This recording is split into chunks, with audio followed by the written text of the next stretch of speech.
সুপ্রিয় শিক্ষার্থী আসসালামু আলাইকুম। আবারও স্বাগতম গাইডলাইন একাডেমির অনলাইন ক্লাসে। তাহলে আজকে আমরা কি শিখব? আজকে আমরা ইন্ডেক্স নাম্বারের আরও একটা লেকচার নিয়ে তোমাদের সাথে কথা বলবো। তাহলে আজকের টপিক কি? আজকের টপিক হচ্ছে ওয়েটেড প্রাইস ইন্ডেক্স। তাহলে আগের ক্লাসে আমরা কি শিখেছিলাম? লেকচার 1-এ আমরা শিখেছিলাম ইন্ডেক্স নাম্বারের একদম বেসিক বিষয়। লেকচার 2-তে আমরা শিখেছিলাম প্রাইস ইন্ডেক্সের মধ্যে আনওয়েটেড প্রাইস ইন্ডেক্স। আর আজকে শিখব প্রাইস ইন্ডেক্সের ওয়েটেড প্রাইস ইন্ডেক্স। ওকে, তাহলে ওয়েটেড প্রাইস ইন্ডেক্সে অনেকগুলো সূত্র আছে। আমি যেগুলোর ব্যবহার বেশি সেরকম 5টা সূত্র এখানে লিখেছি। তাহলে 1 নম্বর সূত্র হচ্ছে লেসপিয়ার্স ইন্ডেক্স। তাহলে P01 equal summation of P1 Q0 divided by summation of P0 Q0 into 100। আমি আবার বলছি লেসপিয়ার ইন্ডেক্স P01 সমান summation of P1 Q0 divided by summation of P0 Q0 into 100। 2 number হচ্ছে কি Paasche index P01 equal summation of P1 Q1 divided by summation of P0 Q1 into 100। আমি এটা আবারও বলছি Paasche index P01 equal summation of P1 Q1 divided by summation of P0 Q1 into 100। তাহলে নিশ্চয়ই তোমরা বুঝতে পেরেছ দুইটা সূত্র দুইবার বলার কারণ কি ছিল? নিশ্চয়ই কারণ আছে। সেটা হচ্ছে আমরা যদি ফিশার্স ইন্ডেক্স দেখি P01 সমান এই লেসপিয়ার্স ইন্টু এই 500 রুট ইন্টু 100। তার মানে আমরা লেসপিয়ার্স এবং 500 গুণ করে রুট করে দিলে কি হয়ে যাবে? ফিশার্স আইডিয়াল ইন্ডেক্স হয়ে যাবে। তাহলে আরও আছে কিন্তু দেখো দরবিশ অ্যান্ড বাউলিস ইন্ডেক্স হচ্ছে কি এই লেসপিয়ার্স প্লাস 500 ডিভাইড বাই 2 ইন্টু 100। তার মানে লেসপিয়ার্স এবং 500 যোগ করে 2 দ্বারা ভাগ করলেই কি পেয়ে যাবো আমরা? দরবিশ অ্যান্ড বাউলিস ইন্ডেক্স।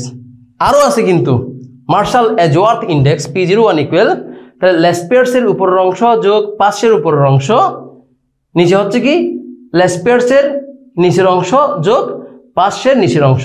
তাহলে লেসপিয়ার্স এবং 500 উপরের অংশ দুটো উপরে যোগ করে দিব, লেসপিয়ার্স এবং 500 নিচের অংশ দুটো নিচে যোগ করে দিব ইন্টু 100। তাহলে আমরা পেয়ে যাব কি মার্শাল এজওয়ার্থ ইন্ডেক্স। তাহলে লেসপিয়ার্স ইন্ডেক্স এবং 500 ইন্ডেক্স শিখলেই সবগুলো সূত্র পারা যাবে আশা করছি।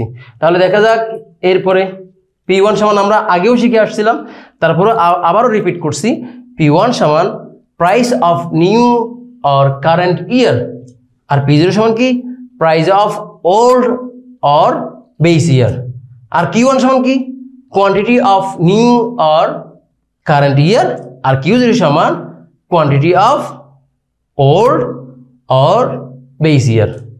তাহলে সূত্র যেহেতু শিখে ফেলছি একটা প্রবলেম সলভ করা যাক। দেখা যাক construct price index number from the following data. নিচের তথ্য হতে আমাদেরকে প্রাইস ইন্ডেক্স করতে বলা হয়েছে। কি করতে বলা হয়েছে? প্রাইস ইন্ডেক্স করতে বলা হয়েছে। তাহলে নিচে আছে কি কি? নিচে আছে কমোডিটি, এই থেকে শুরু করে এই পর্যন্ত 1997 সালের প্রাইস এবং 1997 সালের কোয়ান্টিটি, 1998 সালের প্রাইস এবং 1998 সালের কি কোয়ান্টিটি। তাহলে এখানে আমরা কয়টা ইয়ার দেখতে পাচ্ছি?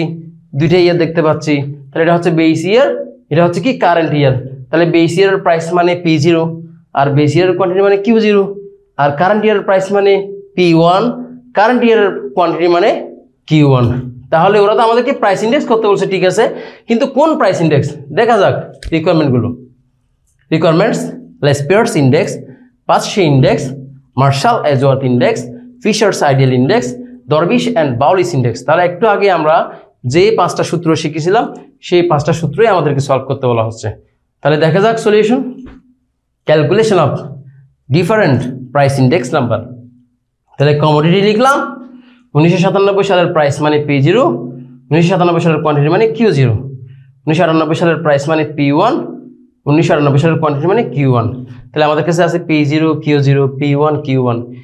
এই তথ্যগুলোর আলোকে আমরা আরও 4টা কলাম করছি। সেখানে আছে P1 Q1 P0 Q0 P1 Q0 P0 Q1। তাহলে এখানে P1 এবং Q1 কি করছি? গুণ করছি।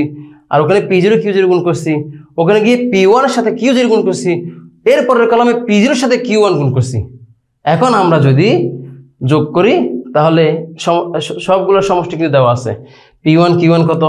1880, P0 Q0 কত? 1360, আর P1 Q0 কত? 1900, আর P0 Q1 কত? 1344। তো এই ক্যালকুলেশনগুলো অবশ্যই তোমাদেরকে করতে হবে।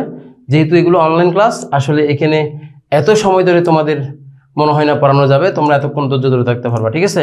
তো দেখা যাক, we know Laspeyres index P01 সমান summation of P1 Q0 divided by summation of P0 Q0 into 100।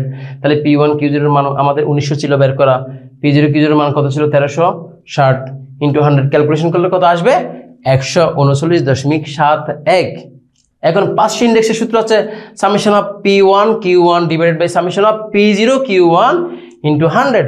তাহলে মান বসিয়ে দিলাম, মান বসানোর পরে কত আসছে 139.88। এরপরে দেখা যাক মার্শাল এজওয়ার্থ ইন্ডেক্সের সূত্র summation of P1 Q0 plus summation of P1 Q1 divided by summation of P0 Q0 plus summation of P0 Q1 into 100। মাথার উপর দিয়ে গেছে মনে হচ্ছে না? তাহলে এখানে আমি তোমাদেরকে টেকনিক শিখিয়ে দিয়েছিলাম, সেটা হচ্ছে লেসপিয়ার এবং পাশের উপরের অংশ দুটো উপরে যোগ, নিচের অংশ দুটো নিচে যোগ ইনটু 100।